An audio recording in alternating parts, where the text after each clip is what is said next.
I wanted to read Lord of the Rings because I wanted to indulge myself in a fictional fantasy universe. And also, the internet heavily recommended it, so I decided to read it. I did not read The Hobbits earlier because I've heard that it is more of a children's tale. I skipped even the prologue of Lord of the Rings. The story of Lord of the Rings starts with Bilbo Baggins. He is leaving his village Shire and has a scion named Frodo Baggins. He gives a mysterious ring to Frodo Baggins. Then Frodo later learns that that ring is one of the rings which a powerful and an evil entity had made.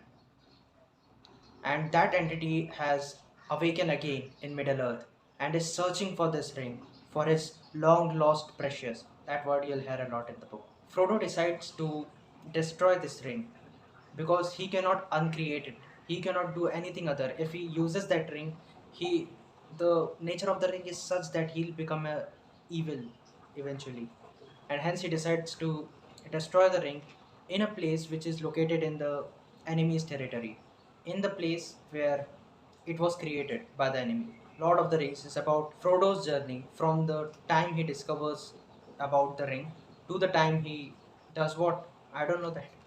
I'm giving spoilers, fuck. You'll have to read it to know that. And there is one thing to note that Lord of the Rings is a single novel which is published as a triology. That means it has three different parts and each part consists of two different books.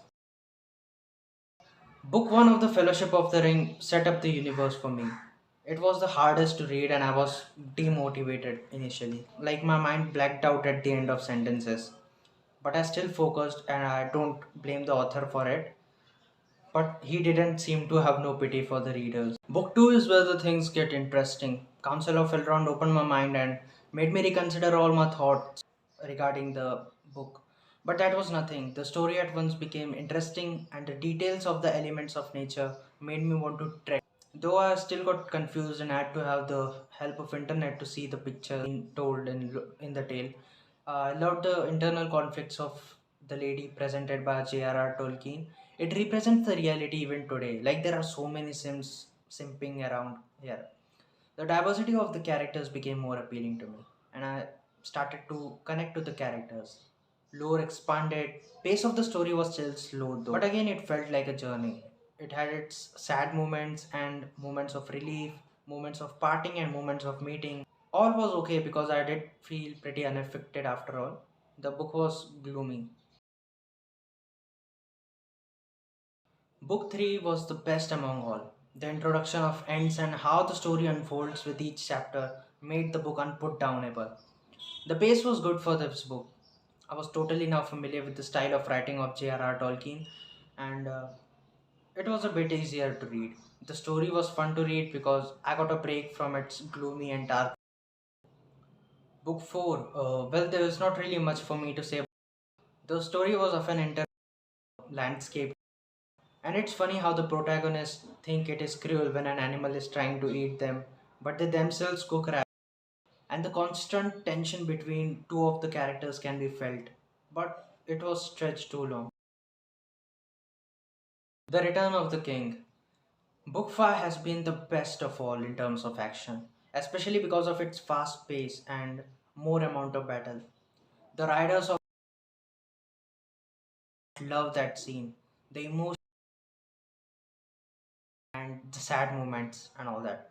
Though the character of Lady Eowyn gave the story.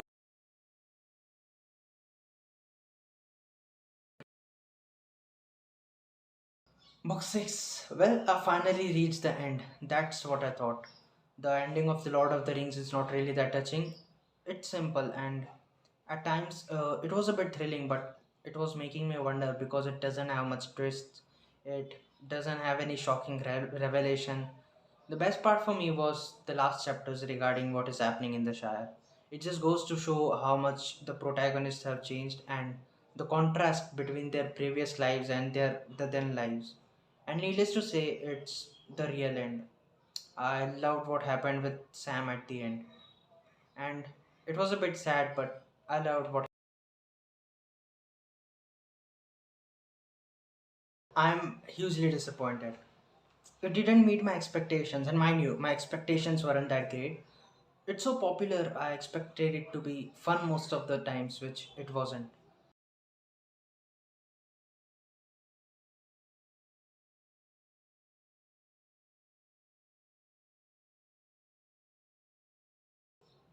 The next aspect of this book, which I felt is on the downside, is the characters. I found some of them plain. I had to keep searching for words now and then, and hence it took a lot of time to read it. I don't blame the author for it though. One good thing I like is that the book contains no allegory, but that increases the importance of the story, right? And overall, it's good, but I've already stated the reason. It is still a marvel how there's so much lore in the book, which is considered to be the real work of J.R.R. Tolkien by himself and his fan readers. So I would not recommend you to read LOTR unless you really want to. You're a LOTR movies fan, or you really love the fantasy genre in particular, or if you are just a fantasy author so that you can avoid.